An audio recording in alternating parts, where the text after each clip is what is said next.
Hey guys, so I wanted to do another Food for Faith. I'm sitting in Orlando between my daughter's games, and as many of you know, I had a birthday this past week. On Thursday, I turned 50, which still doesn't seem real. But I had a chance to reflect on what that means to me and how I got here and what's important to me.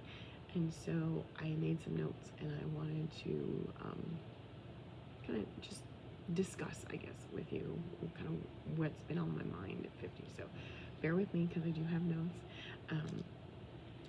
So like I said, this week I turned 50 on Thursday, and this birthday really kind of hit different than most. I'm not usually one who doesn't like to celebrate my birthday. But this year seemed more of a time for reflection than celebration. So when I look back on my life, it is even more obvious that God has been present in every part of it. Every door that's been opened, every shift in my own health, every person who has come into or left my life, none of it was random. It was all God. It was God who led me to change my diet and lifestyle so many years ago. And that was the one decision that kind of changed all of the trajectory from there on out. It was God who gave me this business, my mission, and the calling to help people. And it is still God who continues to bring the right people into my life, the ones who need my message, my voice, and my approach. That is not something that I take lightly. As a matter of fact, I feel like it's a responsibility, but it's also an incredible blessing. So, honesty time. This path has not been easy. There's been loss and heartbreak, and there have been people who I couldn't help, and the ones that I couldn't get through to, and that always stays with me.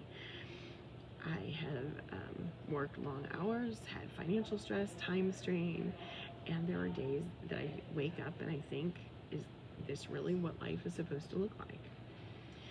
But then I come back to this. God never promised me easy. In fact, he promises the opposite, that I would be tested, stretched, and refined. We're told not to worry about what the world thinks because this walk was never meant to look like anyone else's. So when things feel impossible, I remind myself that there is always possibility on the other side. And when things feel hopeless, there is still hope, always. Now, facing 50 has been hard for me. I'm not where I want to be physically. I'm not where I want to be professionally. I'm not where I want to be personally. And there are mornings that I wake up and think, what is God doing? What is the plan? And why isn't this happening at the speed I would like for it to happen at? But then I realize that some things that I hear my clients say daily, we all want it faster. We all want to control it.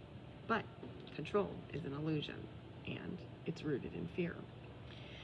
When we operate from fear, we make decisions that actually pull us further away from the very things we want most. And the truth is, the moment we let go of that control, the moment we release that fear, that's when God can do his work. That's when things start to align. That's when growth happens. So, today, even though part of me feels like this is an end of an era, I'm choosing to believe in something different. Instead of this being the end, it's just the beginning. God isn't done with me yet, not even close. And if you too are in a season where you just don't understand the plan, just remember that you don't have to. You just have to trust it. You guys have a great day.